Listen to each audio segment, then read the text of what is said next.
Yeah, what's up, Jerry? Didn't even start yet. Welcome.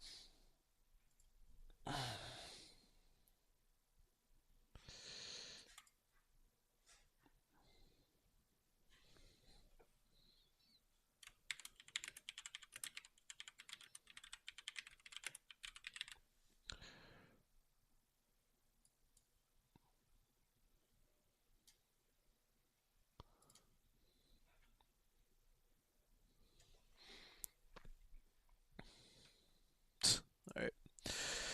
Welcome, welcome.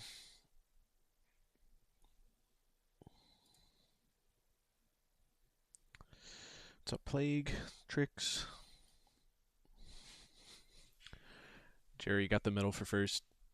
Today I just want to talk. I'm going to talk about two things. I'm going to talk about. Oh shit. Hope,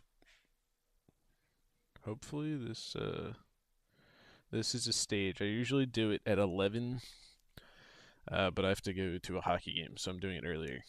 Basically, you ask questions.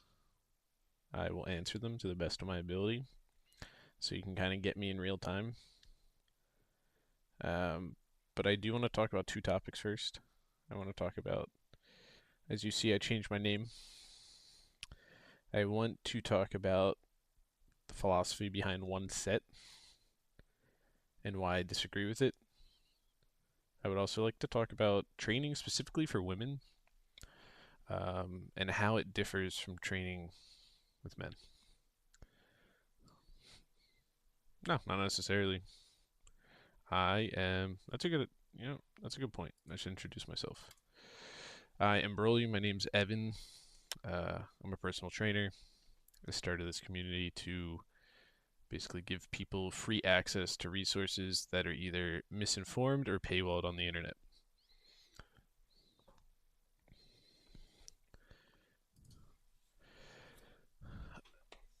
How much protein do I need to have optimum gains? You can do as little as zero point 0.7 grams per body pound.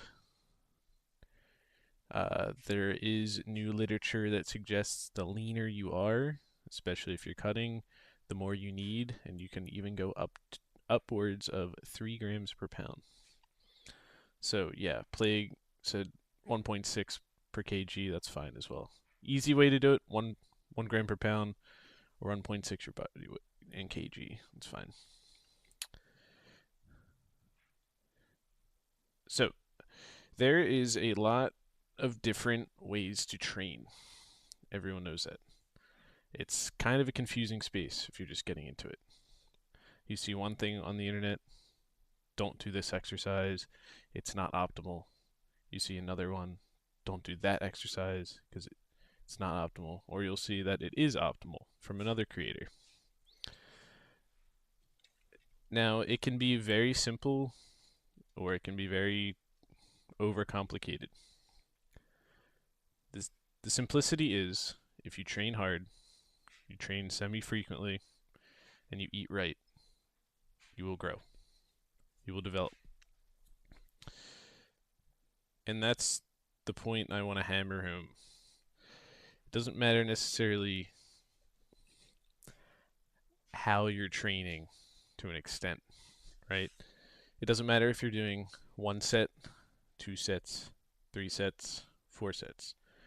If you are training hard, you're pushing yourself,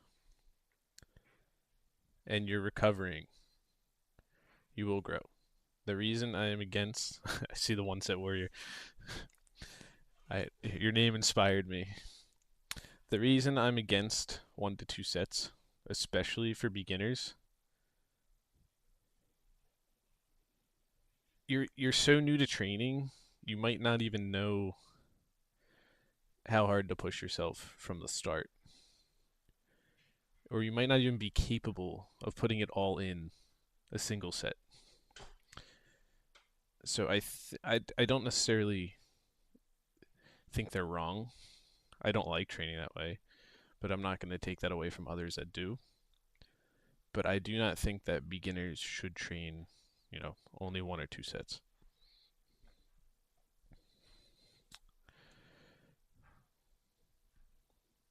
Any comments on that? And I see a forum question.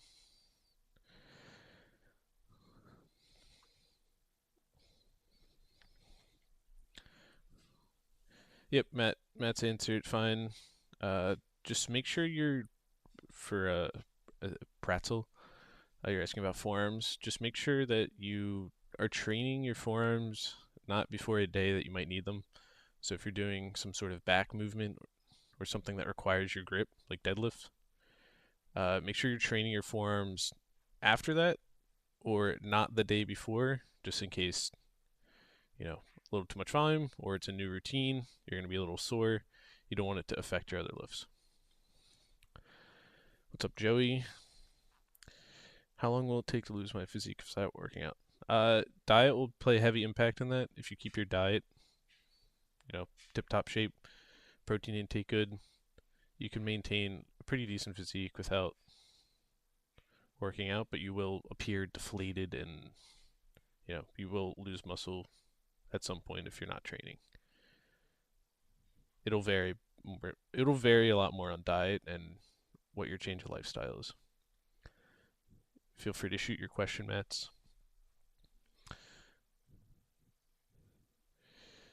This guy's asking, I'm doing cardio only for like a week. I was planning on continuing, but then I got too tired and I was passed out. I usually do 3.4 to 4.4 kilometers for like 2 hours on max incline. Okay. So, a great concept that we should go over is sustainability. So you said you did cardio for about a week. You're doing 2 hours on max incline. Uh, so why don't we start with no incline? 15 to 30 minutes. See how you feel. We feel good. Next session, bump it up, 5 minutes. Next session, bump it up 5 minutes. You don't need to go balls to the wall, for lack of better terms, right out the gate, because it's unsustainable. The same thing with diet. It's like, oh, I could do, 1,000, 1,500 calorie deficit. This is not for Mats because he has a different situation. But for most people, if your maintenance is in the mid 2000s and you're doing 1,500 calorie deficit, you're not going to be able to maintain that. And if you do, your weight's probably going to bounce back up once you finish. So just try to even so, if you're doing 3.4 4.4 kilometers an hour, like that's a great pace. 2 hours max incline. Well, why don't we just increase the frequency and do 30 minutes to an hour? See what you can accomplish there. Because it's great that you did that for that long, but if you only look at that 1 week and then you stopped, if you just did 30 minutes every other day and you kept doing it, you already outweighed what you did that 1 week. Little bit each day, 1% each day. It'll compound over time.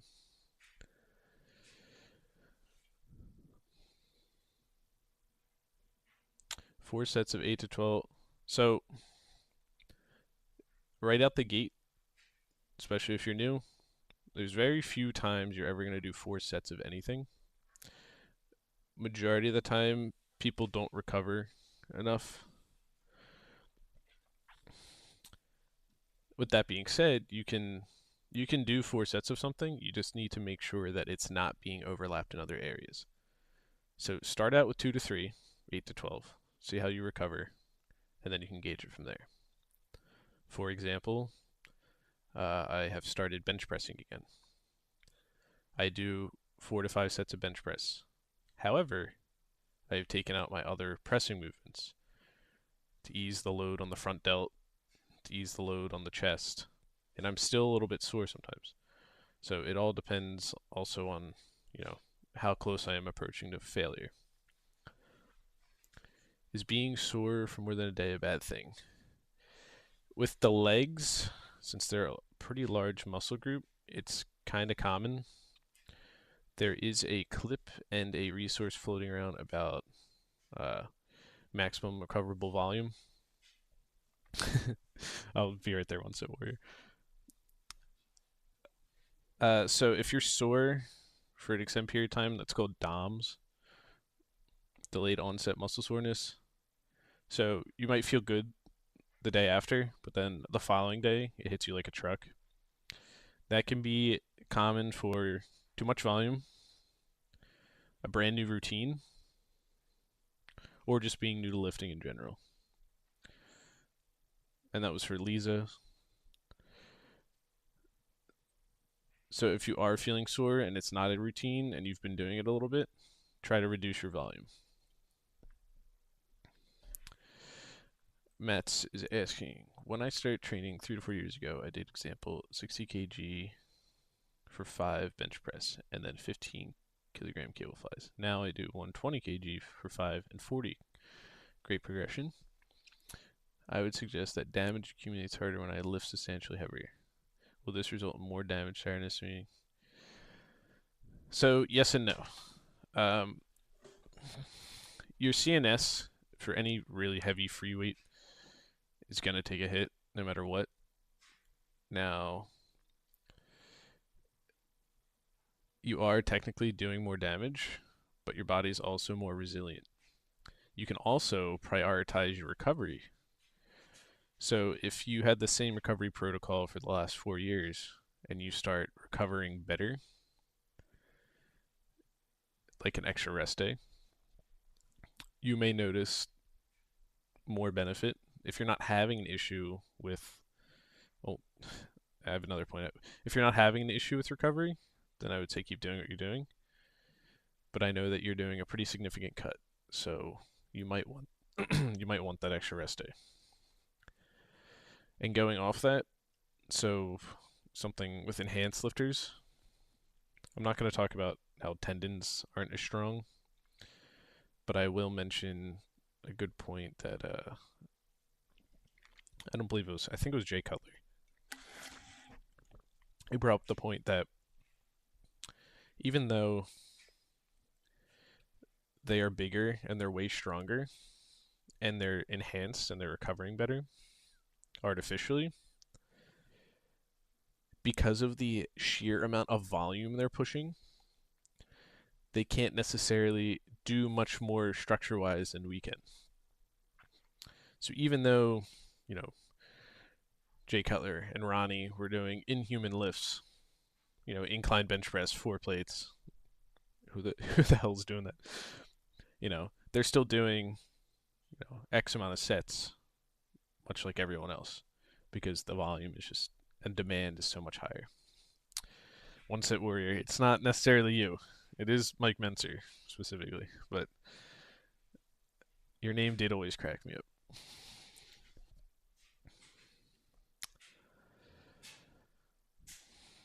What's the best split? And let me know if I didn't fully answer anyone's question. You can follow up. I'm scrolling down in chat.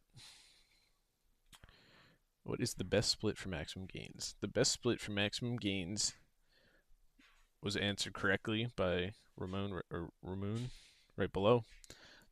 There's no best split. The best split for you is going to be what you can stick with, what fits your schedule, what you enjoy, and what shows you progress. Now, if you're just trying to grow something, you might be able to find something in the hypertrophy section that'll fit your needs. Leads 22.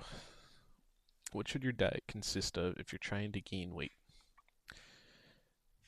So there is we did macro breakdown every session, just about, and I will do it again real quick. Right before I do macro breakdown, I'm going to jump in with this thing Plague's talking about with caffeine.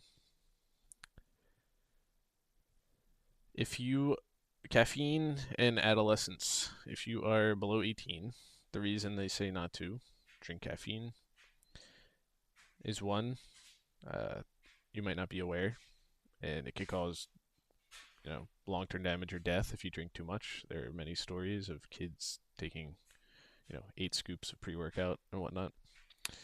On the contrary, if you're responsible and you just want, 0 calories, zero sugar, white monster. I see IJVW just joined. She's the spokesman. If you just want a monster, it'll be fine. The only way it's going to affect you negatively, generally speaking, is if you take it within 8 hours of bedtime. So you are a teenager. It's the most important time of your life to grow. You're going through a lot of changes.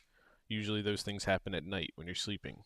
So if you're disrupting your sleep cycle, you're disrupting your growth, not just from a muscle standpoint, but from, you know, height, hormones, everything. So it's best to take that monster earlier in the day.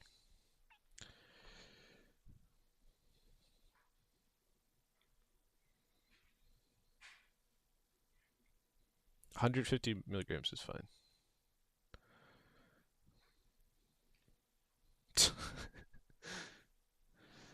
Yes, this is Roman. But before I answer another question, I want to go through a. Oh, I didn't plague. I'm sorry. I started a powerlifting routine. Can I share it? Yes, you can. Absolutely. You don't have to ask for that.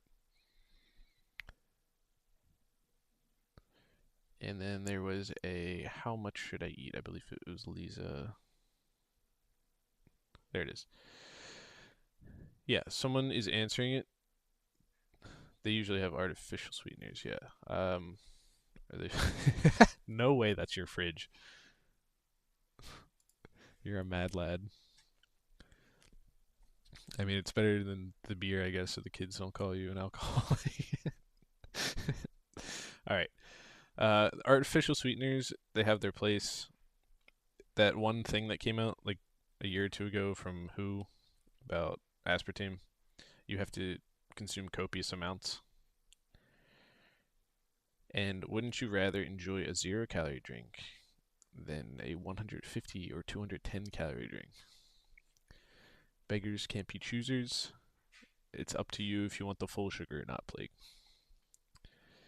But for me, I'm not going to be sacrificing those calories. All right. We're going to go over calorie breakdown. We did last week with Plague. I'm going to do it again for Lisa. Flashbang warning. It's going to be a white thing of paint. All right. We are going to do a semi-rush job because this is going to be a quicker Q&A. All right.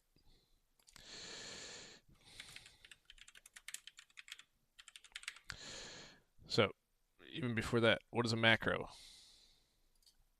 Your macros are going to be protein, indicated by P, fats, indicated by F, and carbs, indicated by C.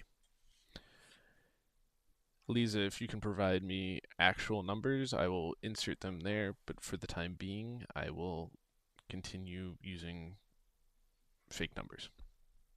Let's say we have a maintenance of 2,500 calories. How did I find this? I pulled it out of my ass, but where you can find yours is with a TDEE calculator.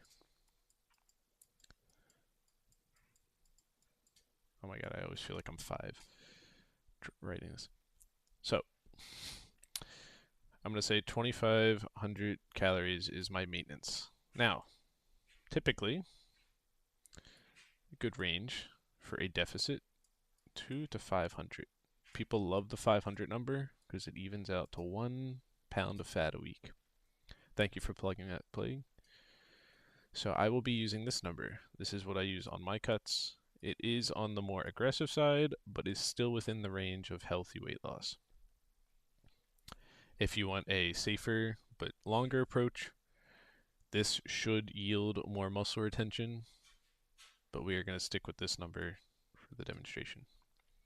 So, there's another important number. I believe my BMR is just under 800. Oops. 1800, sorry. BMR, what is this? Well, this is your basal metabolic rate. What the hell does that mean? That means if you were to lay in bed and do nothing for 24 hours, this is how This is how many calories you would burn. It is how many calories your body needs to exist, to maintain everything, to keep your heart pumping, your lungs breathing, your food digesting, all that nonsense. In your brain thinking. All right, so now I have these two numbers. Oh, three numbers. What am I doing? Well, we burn this many with our activity. Actually, yeah, let me talk about that. So we have our BMR, TDE. What do they mean? This is not going to be 100% correct, but this is high level. There are other factors, but I'm ignoring how many calories are burned from digesting food. Great question, Prazel. What happens if my calories are lower than my BMR? You'll lose a lot of weight. Hooray. Let's just eat no calories all the time. Bad idea. This is what you need to exist. If you're not even eating enough to exist, how are you going to recover properly from workouts? So where do the extra calories come from if they aren't coming from fat? They could potentially come from muscle, very rare, but what is more likely to happen is that your muscles atrophy because you can't even sustain your body at its current state, so you're not going to be able to repair your muscles either. So if we're eating below our BMR, we're shooting ourselves in the foot from a gym standpoint and a health standpoint. You're going to feel miserable. You're going to have no energy. You're not going to be recovering as well. And you're going to be losing muscle. All pretty bad. You could die eventually, yeah. I tell this story a lot. I knew a kid from high school. He ate one apple every day for 6 months. He lost a crap ton of weight, but then he atrophied his heart and he had a hole in it. So let's try to avoid that. No holes in our hearts. All right, back to the program. TDEE, high level, putting it in quotes just in case someone wants to correct me. I'm not talking about food, thermic effect. BMR and activity. All right, so we have our BMR, 1800. Now, I'm living a semi-active lifestyle, so I do about 700 calories worth of activity. This includes getting up in the morning to go take a shower, brushing my teeth, getting in my car, typing at a desk, walking from my car to my apartment. Everything you do outside of existing is activity. So this will equal 2,500. So that means if I eat 2,500 calories a day, my weight will not change. All right. So now what do?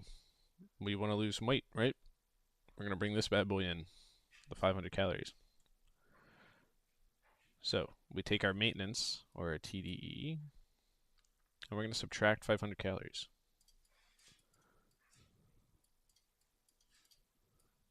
Oh my god, I missed a 2,000. That's a bad cut. 500, 2,000, magical. We did it. Look, it's the number. Now I'm going to recommend that we don't use this number. And here's why. We are pretty close to our BMR. We're not there yet. But the BMR is for existing, right? We're not just existing. We're trying to recover and train. So what I would recommend is actually increasing this number. How can we do that? Things as simple as walking. When we move, we burn calories. So if we walk on an incline, very calorie or time efficient way to burn calories, let's say we do an hour of incline at 3 miles an hour. That should be close to 600 calories.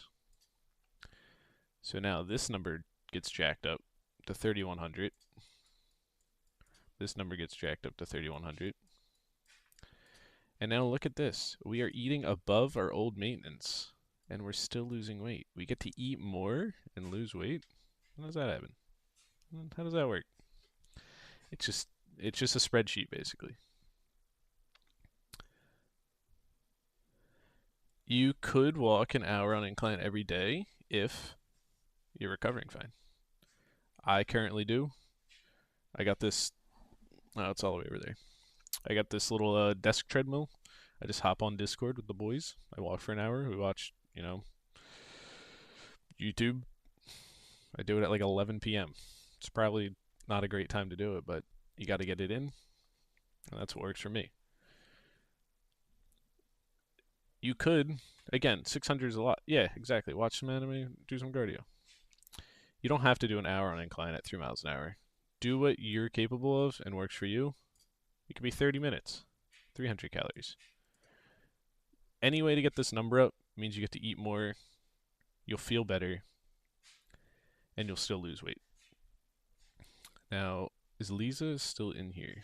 She is. He or she. I don't know. Lisa, do you have any questions?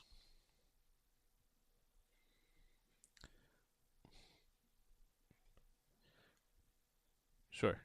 Calorie surplus. Perfect. See this number right here? We're just gonna bump. We're just gonna bump this. Actually, I don't even have to rewrite it. I think I can just. Perfect. All right. You see, here's our TDEE. This is our maintenance. We want to do a surplus. There it is. It's the same equation. It's just a different operator. So I think 500 calories is pretty heavy for a bulk or a surplus. We were talking about that in the helper chat yesterday. 2 to 400 surplus. Again, it's the same thing. This TDEE and the BMR, like this should not change much unless you're incorporating extra cardio. Now, if you want to gain weight and you have trouble eating 3,100 calories, or in this case, it would be 3,600 calories, reduce your activity a little bit. Don't do as much cardio. Cardio is healthy, but if you're physically incapable of eating enough, then you might want to reduce your activity a little bit. When should you increase the calories? When you feel ready and you want to gain weight.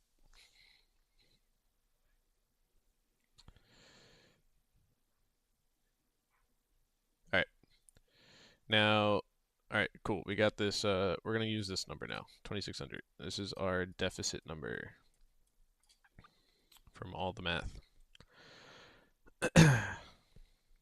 Freedom, I'm going to work in freedom units. It's going to be your job to convert 0.7 to 1 gram of P, protein, per pound. There it is. America, baby. This is going to be your protein. Fats. I recommend 20 to 30%.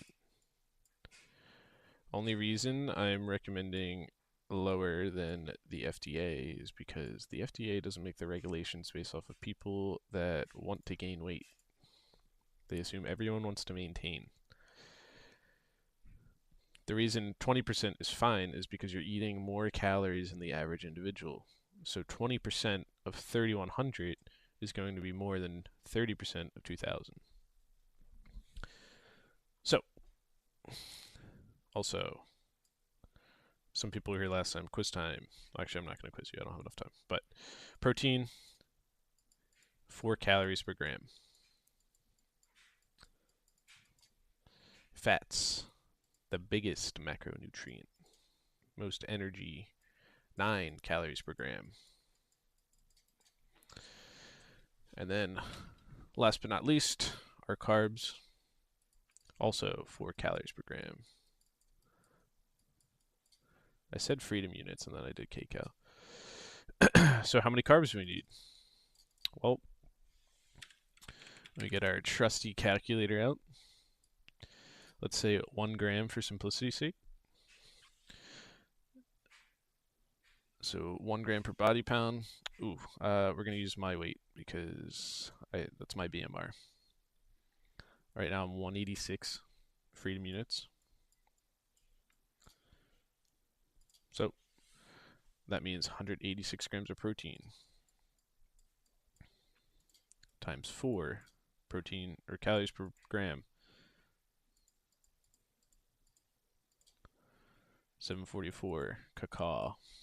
America, baby. So 744 of my calories are coming from protein. Cool. I personally like to lowball my fat. I like carbs. Now, if you are a female lifter and you are not, you know, menopause stage, I would probably up your fats because your hormones will thank you. But for me, myself, I'm going to do 20%. So I take my 2,600 calories, I'm going to multiply by 0.2, that gives me 520 calories. And I'm going to divide by 9 calories per gram. And that'll give me 57 to 58 grams. Now, Burley, I like eating. I like my fats. All right, jack your number up. Your balance sheets should be the same as long as the numbers correspond.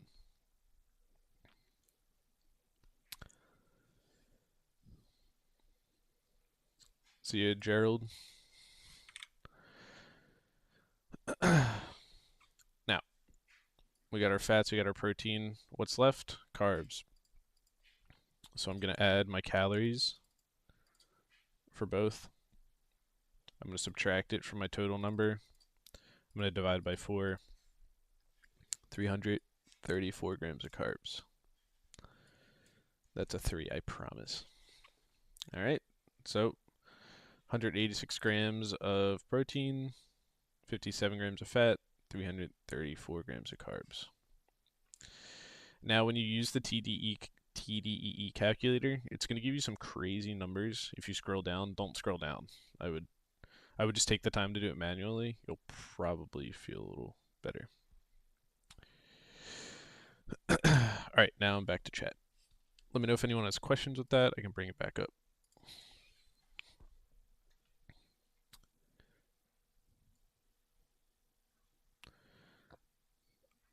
How did you do yours, Mats?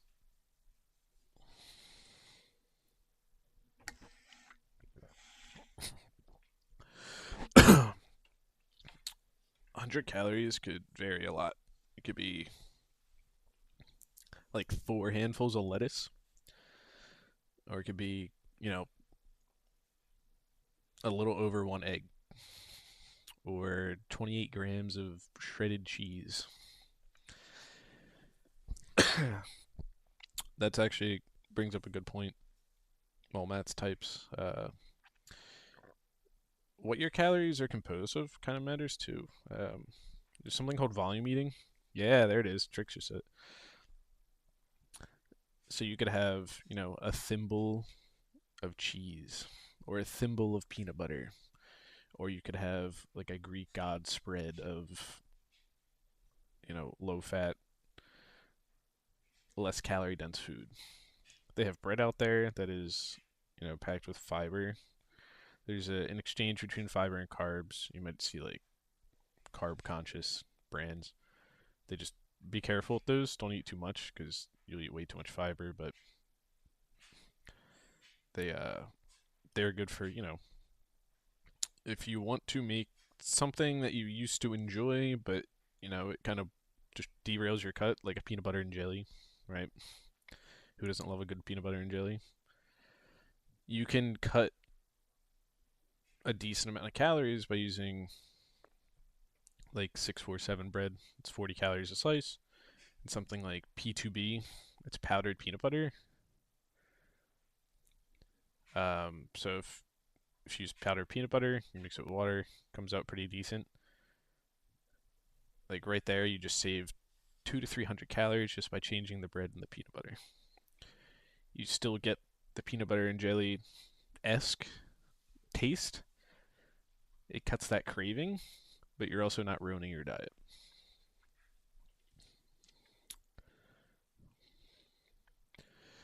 I should do ChatGPT. Oh, hey Tor, what's going on, man?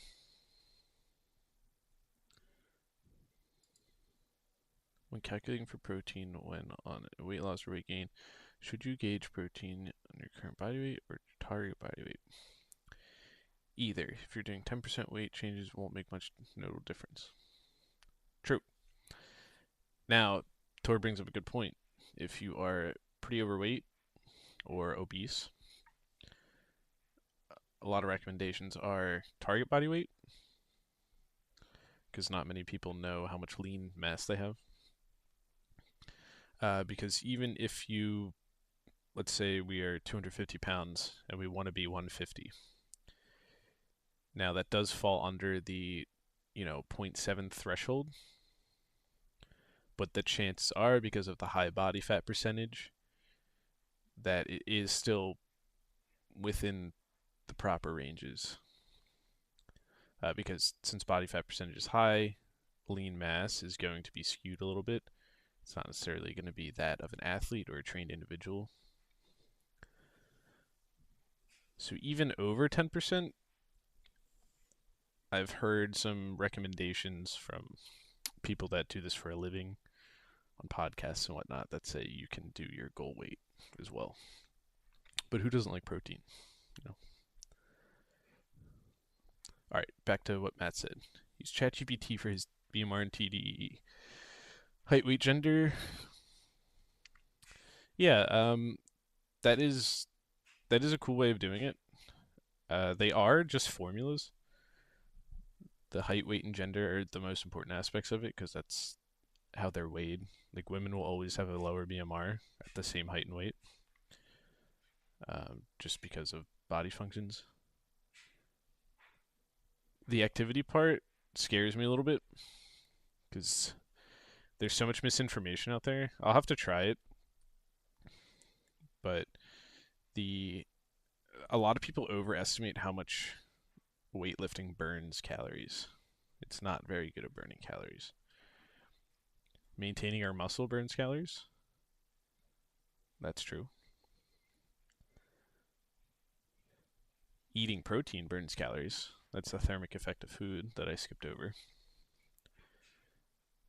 But weightlifting, you're lucky if you burn like 100, 200 calories.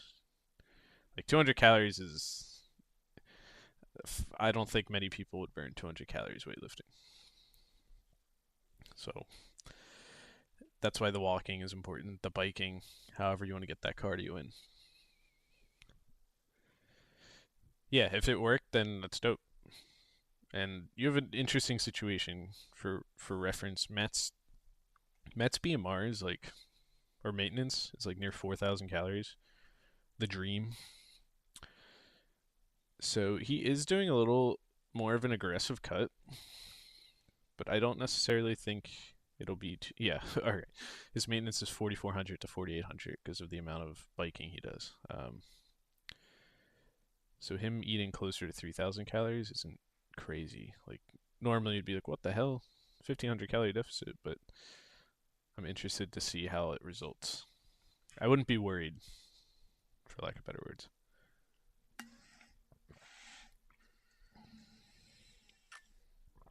My BMR is about 1,450. Is 1,700 fine if my maintenance is around 200? Sure. But again, just like in the example I showed, if you add cardio, your new maintenance could be 2,500 and you could eat 2,000. If you don't like eating, then that's fine. Some people don't. I love eating. I don't know about you guys. Eating's kind of dope. So the more I burn, the more I can eat. And when you're on a weight loss journey, you're going to want to eat more. But we should do one on volume eating. So yeah, you and me both, Tricks. I wish I could eat 4,400 calories and not get fat as fuck.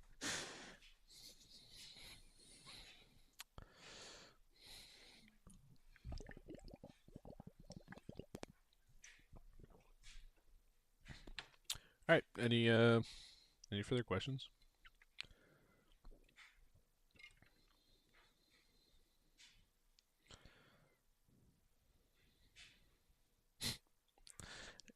Is that the yogurt?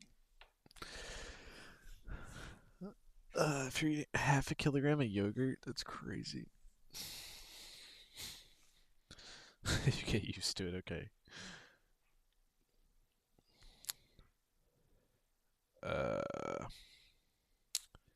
I would check other factors, not the creatine.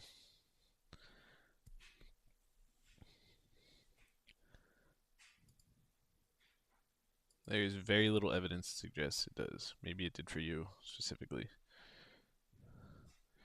But there was a meta-analysis done with over 200 studies debunking the 13 most common myths of creatine. And evidence suggests that creatine shouldn't cause hair loss because that would mean that if you ate fish, steak, or eggs, you would also lose hair. Uh, I would check if your mother has any brothers, see what their hairline looks like, and then deduce from there.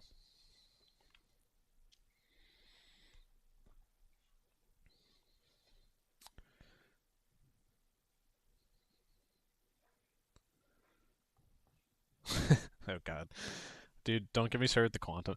Microsoft just released a quantum chip. That thing's sick. Super excited for that stuff, but it's gonna be another, 10 years. Yeah, that thing looked nuts, didn't it?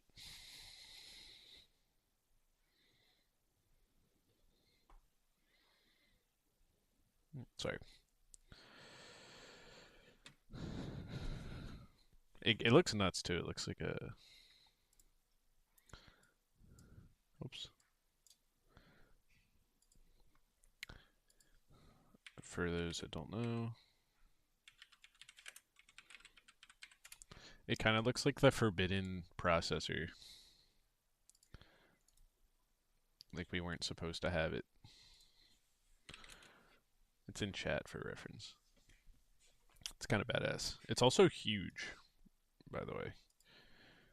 I don't know if people realize how big it is. It's kind of big. So I feel like we're going back in time with that. Not to deviate too much, but this is actually my background is in computer science. For those that don't know, I am a trainer. I am certified, but that's more my niche. I feel like we're going back to the 50s and 60s and 70s when like transistors just came out and they had those computer size like rooms that were a single computer. Like this is only 8. What was the I forget the name. It's not qubits. Basically they created a new state of matter. I can't find the name of. It's like a qubit or something. They made up a word for it. Okay, it is qubits. So basically, this thing in this dude's palm is 8 qubits. They're hoping to get to a point where they can do a million. So if that's 8, it also has to be cooled to absolute zero, which is like -2, -273 Celsius, which is ridiculously cold. Yeah, -273.15. So yeah, it's pretty freaking cold. So they need to make this whatever 8, I don't know, whatever the scale of 8 to a million is. 1 million divided by 8. All right, they need to make this 125,000 times bigger, and they have to cool it at -273 degrees Celsius to use it. Kind of ridiculous. It's going to be the size of this whole fucking room. It's going to be nuts. But not to deviate too much. Yeah, it's a huge breakthrough. Quantum computing, instead of like binary, 1 or 0, it's just both. So like it kind of ruins any current passwords and cryptography. So you have like an 8 character password. It can just break through, like you can crack it through brute force very quickly because it can try multiple things at once. Kind of neat. All right, back to fitness. I do preacher curl, barbell curl, hammer curl for biceps 2 times a week. Is it a bad program? Not necessarily. You got to specify sets and reps. Also, do your do your arms look like this for 2 days after you're done, or can you fully extend them without pain? If you're doing all that and you're recovering and you don't feel too bad, I would say it's fine. If you wanted to make it a little better, I would take one of those out. Just do 1 to 2 exercises and really make sure that you're getting the contraction, you're squeezing, and that you're really getting the most out of each exercise instead of just adding a bunch. Okay, so like 6 sets. Yeah, that should be fine. Instead of 3 exercises with 2 sets, you could do 2 exercises with 3 sets and really hammer home the form. Was it hard to become certified? Kind of on one hand, no. I think there's a lot of easy certs out there. Yeah, exactly. As Tor said. There are some really hard ones. My next one that I'm studying for is called CSCS. It's also I don't know what this is, but the harder the exam, the more expensive it is. I feel like that's kind of backwards. I feel like the easy one should be more expensive, but um, I got like I got the easiest one initially, just to get my foot in the door. So after I got laid off as an engineer, I decided to start or become a personal trainer. I got my cert within like a week. It's not it's not necessarily about it being hard or easy. Thank you, Tor. I've been studying for like 8 months, and without a bio background or a kinesiology background, it's pretty tough. Um, yeah, it's not necessarily too difficult to become a PT when it comes to general fitness, or let's say hypertrophy. Um, if you do something like Tor does, he works with athletes. I would say that requires a little more education, a lot more education. It would require more attention to detail, and it wouldn't be something that I would really do online as much. You could absolutely program online, but the in-person aspect of PT is where I think you make the difference. And Tor, I don't know how you do your coaching. I'm sorry if that was like what you do exactly is online coaching, but I feel when I do online coaching, it's not nearly as effective as in person. When you're there tweaking their form, building a connection with the person. Um, but yeah, it's not too hard. The hardest part is finding clients, actually. So if you can find an easy way to get clients, then you'll be a very successful personal trainer.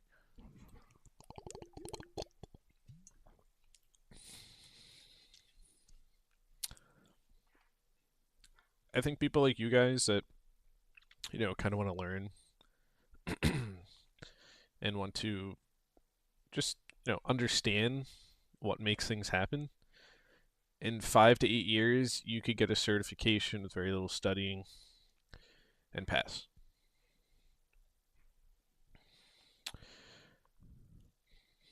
There is not an age limit, at least here in the U.S. The Flying Duck, we talked about getting him certified. Uh, he's under the age of 18. If you see him floating around. Um, well, part of the chest is the pec deck target. Both. You're not gonna isolate one over the other. You could, based off hand position, but you're going to engage both. So if I'm doing a fly upwards, I am going to be biasing my upper chest a little more, but both parts are going to be engaged. Doesn't matter where you are on the chest press. As long as you're coming all the way out, all the way in, you're going to be hitting your whole pec. Yeah, don't get me started with those two. But as for those, yeah, mainly in person, I think that's where it's at, man. It's more rewarding too. But you guys want to get certified? I've had questions before about people wanting to get certified.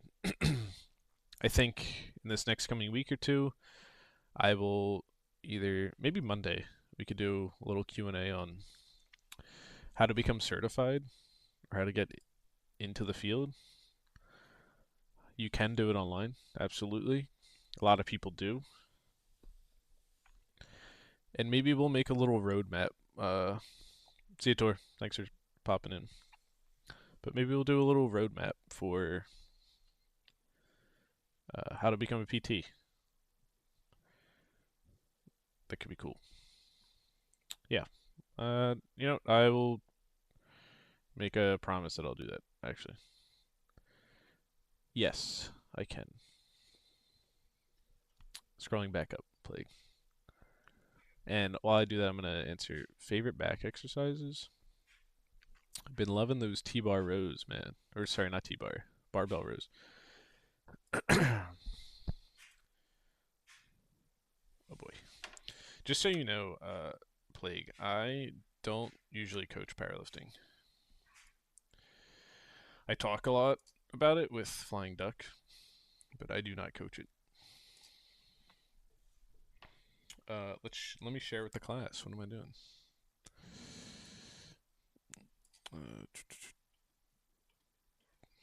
Okay, give me 1 second. All right.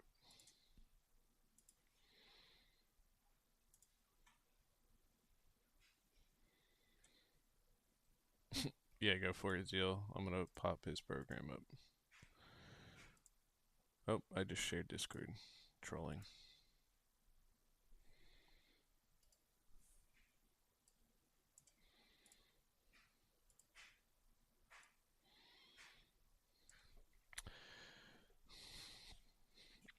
Plague, let me know if you didn't want to share it. But, okay, it's just a stencil. It looks like a longish one. Yeah, 15 week. That makes sense. Okay.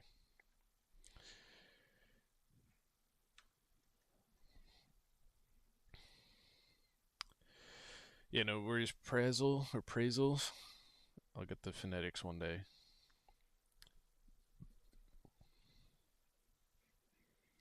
I'll be hopping off here around 10, probably after the program review. Yeah, you started hinging, dude.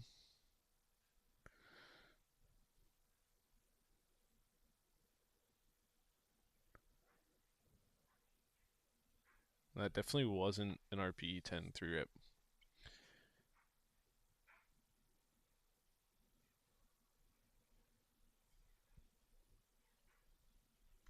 I don't know. I think, from what I hear from Duck, I hear you're doing a great job. You're actually exceeding expectations, and you're kind of outscaling your program, which is good and bad news. You're outscaling the program, but you're outscaling the program. You know what I mean? Doing a good job.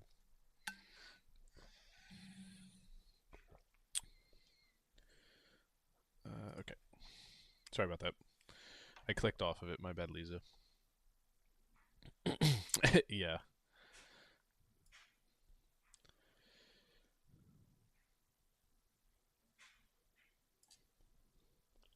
Dude, it'll get better. Just keep working at it.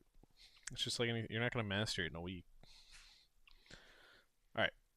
I'm going over Plague's program. I know what you meant. I know what you meant.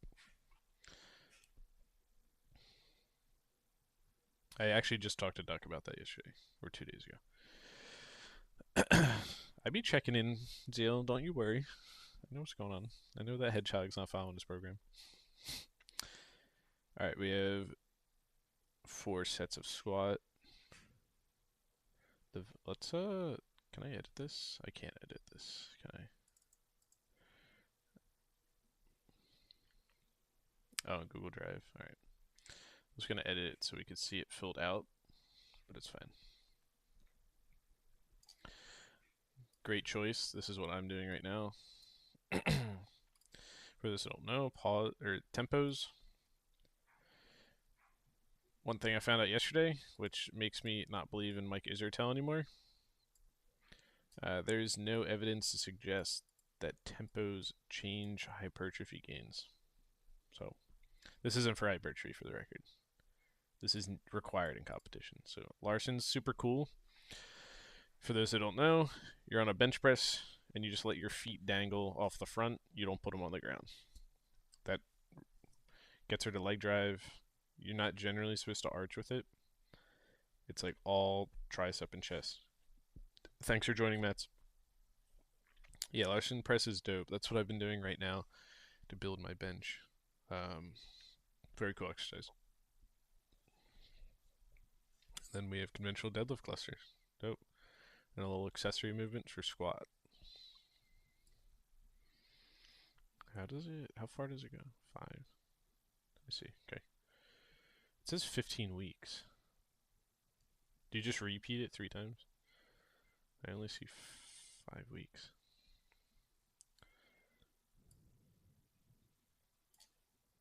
Okay. Alright. Yeah, Duck's gonna pull out the freaking deadlift jutsu on you. He's gonna make you deadlift with one leg and one arm tied behind your back. It's good for hip hinging. Close grip bench. Dope. Alright, we're focusing on the tricep and the lockout. He did mention that actually.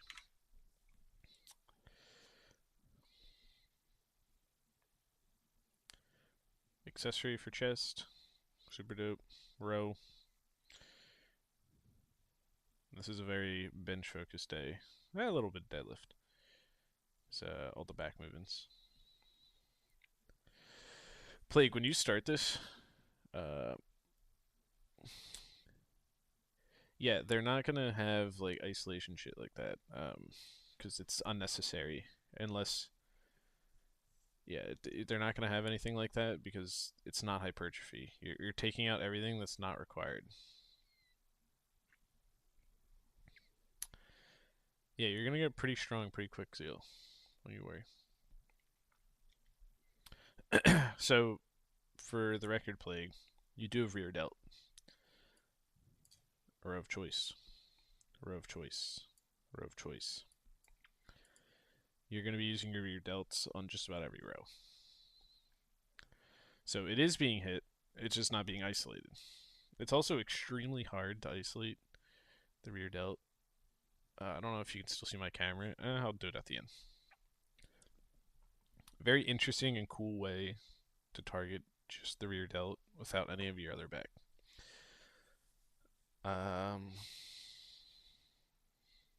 Typical squat day. Conventional deadlift. Oh, a little pause action. There we go. Accessory work. This is pretty cool. You have like a meet day, in a sense.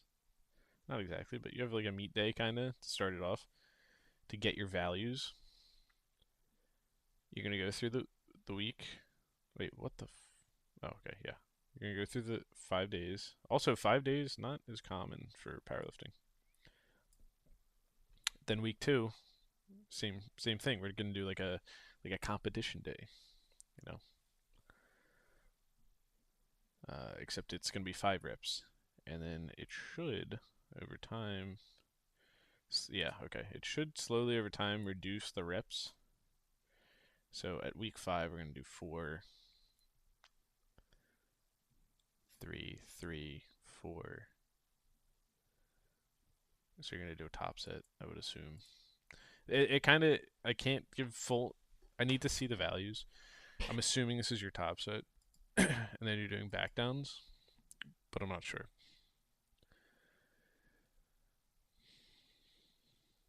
Pretty cool though. It should be exciting. He made sure to get the one with the most days per week. I don't know if you're gonna thank yourself for that later, man. The amount of CNS fatigue you get from this shit, way different than bodybuilding. And this thing right here, this is gonna be your best friend. Make sure you reference this, Blake.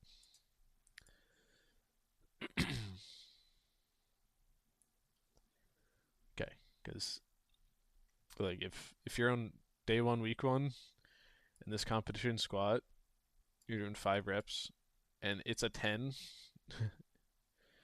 Oh, Hedgehog, we were just talking about Duck's program and how we're all on track and not skipping it. We're all following our programs to a T. I'm just teasing you, bud. Did you figure out everything with your parents and moving?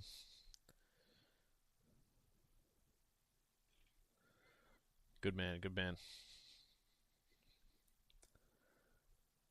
Plague, if you have questions with that going forward, just send me screenshots with the values filled in, cause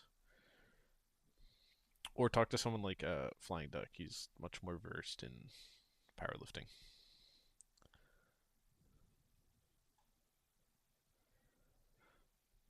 Dang, you're still sick? I hope you get better, dude. That sucks. Oh, all right. Last thing. Um, I mean, I have a sweatshirt on, but so the rear delt thing. So anytime we do a rear delt exercise, we always engage our back muscles, whether it's a rear delt fly, a face pull, chest supported rear delt fly. Our back's always being worked. So one thing my friend and I talked about, well, it's more him specifically, talks about engage all your back muscles first, and then you can do like a shortened range of motion rear delt fly. If you're just squeezing the shit out of your whole back, they're already engaged. Then you can isolate the rear delt. Kind of cool. I didn't run it long enough to figure out, if there's actual benefits to that, but it's an interesting to try.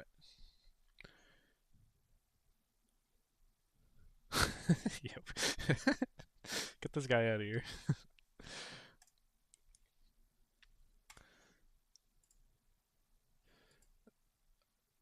Uh oh.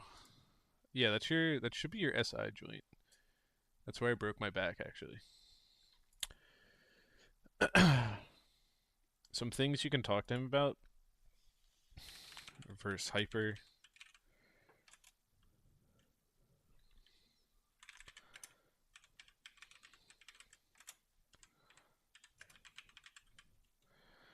Those are 3 things I would recommend for that, in addition to foam rolling regularly and stretching. Would it be bad to train legs and upper body consistently in the same session? One day legs, the other upper. Then no. That's a really solid routine. That's just called like upper lower. Yours is just reverse. It's lower upper. That's perfectly fine. Do that 4 days a week. Any more than that, if you are female, you can get away with 3 lower days. I've been doing a lot of. I'm making a program right now specifically for women with Kyle, our partner, and there's a lot of research to suggest women recover better. They can actually push closer to 1 rep max better, and for some reason they're genetically predisposed to better leg recovery. So you could actually get away with 3 lower days and 2 upper days. Um, Hope that helps. If you're not, then 2 upper, 2 lower is fine.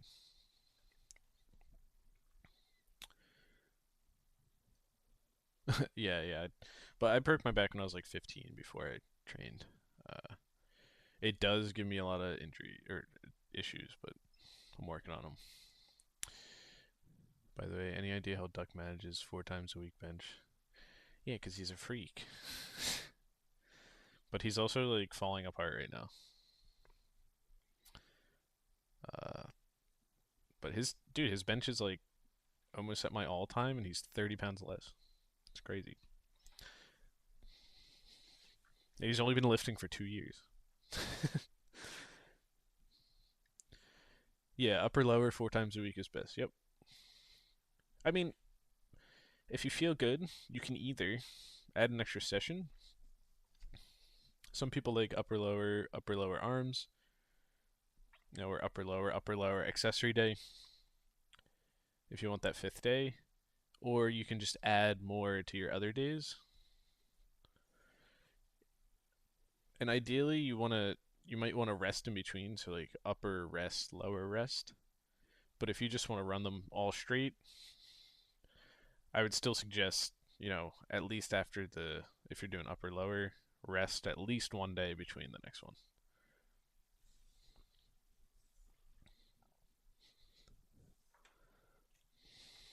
Yeah, go for it, Zeal. Throw it in here.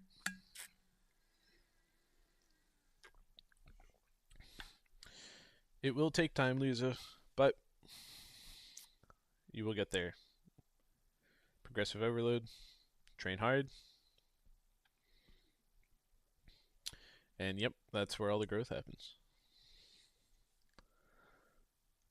Yeah, shoot, Zeal.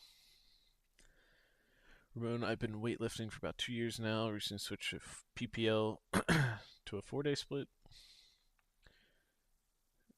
Shoulders, arms, back, by, chest, try, legs. Now that is, as you see in my name, that's very Mike Menser of you. I think you should be hitting each muscle group 2 times a week. There's multiple ways to do upper lower. If that is working for you and you're progressing, that's fine. But many people, including myself, would suggest hitting everything 2 times a week. Um,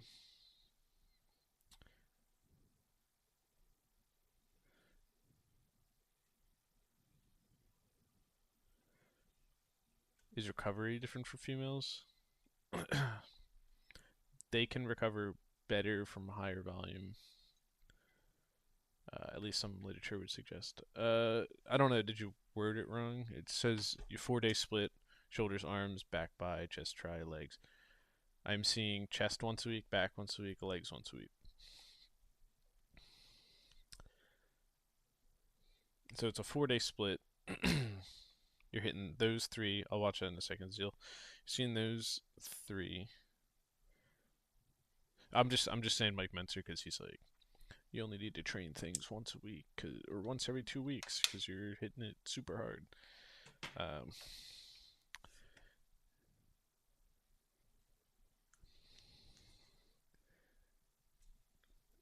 yeah, so there shouldn't be a fear to quote unquote overtrain, right? I think that it's really hard for most people to overtrain. Try, I would suggest doing something a little more balanced, starting out as suggested if you're recovering well, or even keep what you have, right?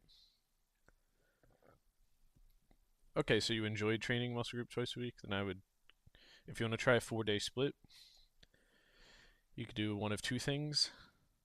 There's the traditional upper lower, and there's something I'm running right now, which I have in the hypertrophy section. I do front and rear. So I do all the muscles on the front side of my body, including my side delt.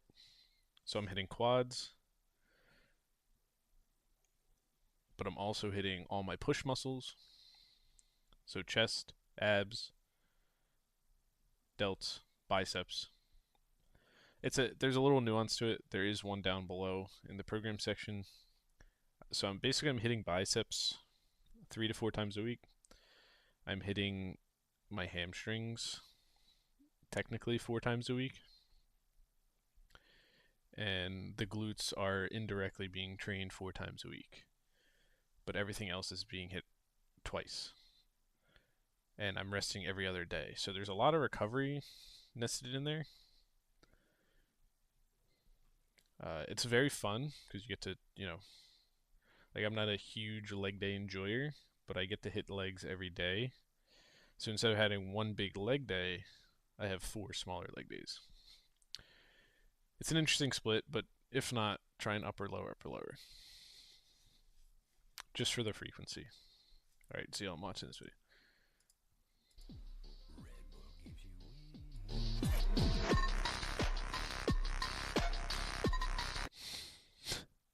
Is the wings your squat just exploding?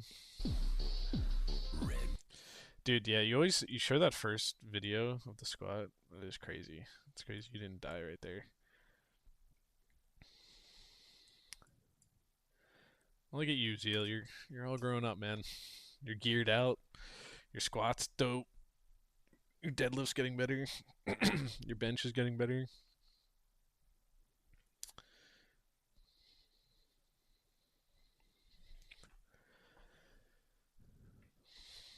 Speaking of Red Bull, oh, never mind. He's gone.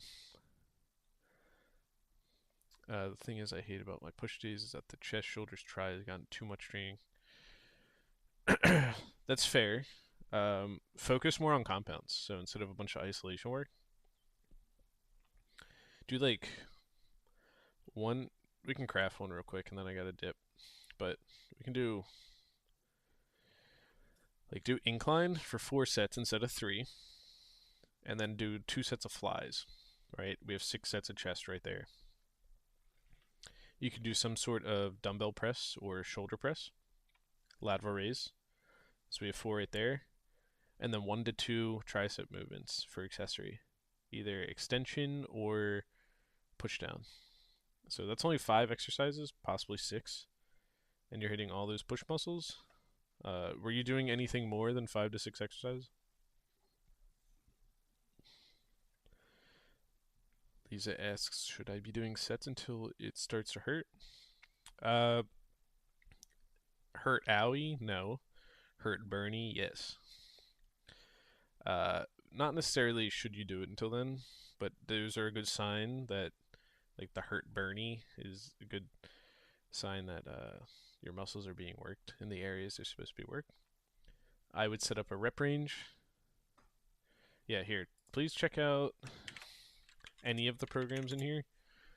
You'll see that they have a rep range. So I wouldn't just pick a number and try to aim for it, or just go until it hurts. I would set, like an 8 to 12 rep range, and then as you reach the end of that, you're going to up the weight. It's known as progressive overload. You got any ideas what else to do to increase grip on bench? Right now I use chalk. What, are your hands just sliding a lot? Oh, yeah, there's something called, oh, if you want to buy something, get an A7 shirt.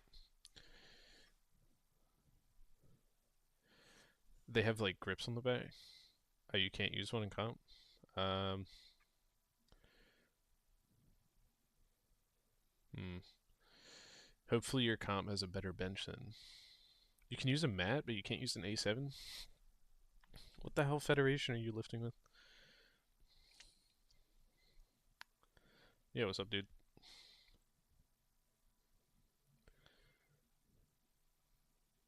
Welcome. I'm actually just wrapping up answering final questions. If you have any, you can throw them in. I would do 3 hard sets on incline, maybe 2 dumbbell press, 2 pec deck. So then, Ramon, what I would suggest is do like 1 to 2 sets with reps in reserve. Only really push failure or beyond on your last set. So do 3 sets of incline, 1 to 2 reps in reserve, and then for that last one, go to failure. Or if you're doing all hard sets, get rid of the dumbbell press and just do the 3 on incline. More emphasis on the upper chest. No one ever has too much upper chest. If that's not enough, we talked about the 3 on or 4 on incline, 2 on pec deck. You could try bumping up the incline one.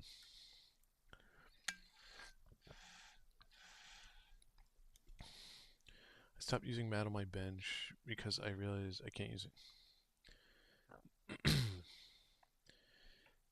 Then what I would suggest is pick a specific. If there is a specific type of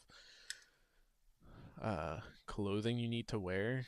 See if there's any rules against the type of fiber, like cotton versus polyester. Get something that's a little more grippy or that you notice to be grippy. It's going to take a little work. Maybe go on Reddit or something. If you can't use that A7 shirt, that's so dumb you can't use that. Otherwise, my only suggestion is just skin. Like, wear a tank top or something so you can actually get your traps like stuck to the pad.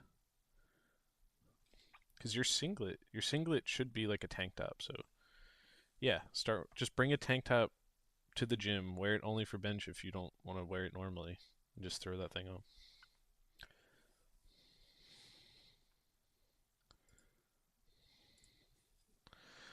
Good luck, Ramon. How to not? Oh boy, that's the last minute question. How to not hurt my back on deadlift.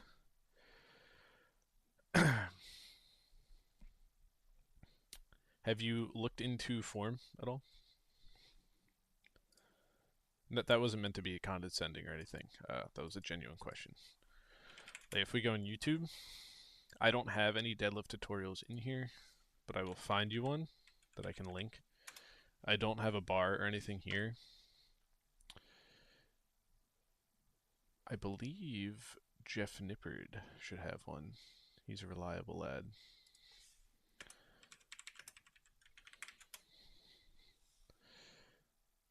Excellent. And I'm going to send you a link to conventional because that's the only way to deadlift. That's a joke. Zeal, your deadlift's fine. IPF, okay. You know, let's do the IPF rules, and then I'm gonna go because I have to drive to Philly.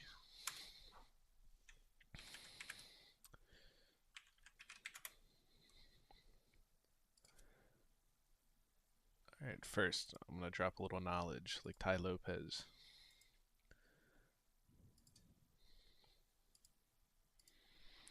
Here, print this out. Keep it on you.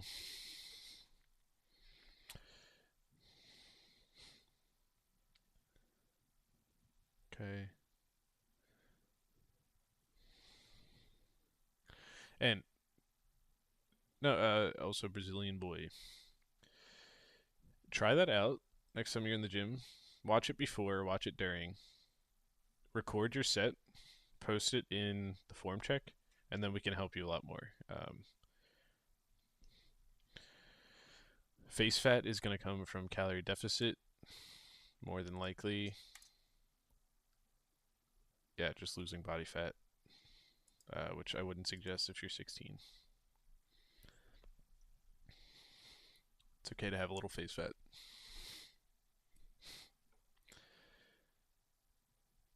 Strict drug test. We don't care about the drug tests. All right, let's look at this. I sent you the book. Let's get equipment. Suits, t-shirt, supportive shirts. T-shirt must be worn under. This shirt must have a tight fit, form fitting. You will have a singlet over. See, I think your singlet should help you. Do you have a singlet yet? Dude, they check your underwear? That's so weird. What the hell?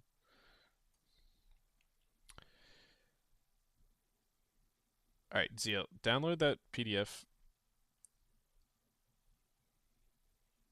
If they follow IPF, then they should follow the clothing rules.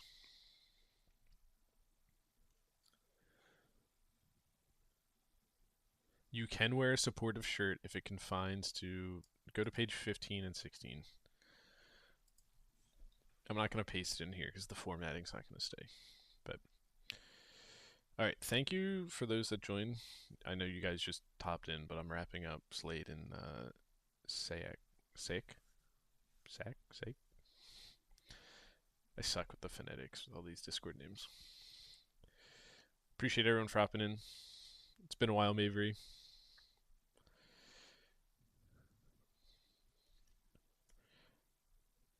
But this was good. Maybe I'll change the time to normally be 9 a.m. There's a lot more people today, so or I'll just make an announcement. But if you guys have any further questions, ping me in chat. I will be available throughout the day, and you know you can always feel free to ping me. All right. Thanks, everyone.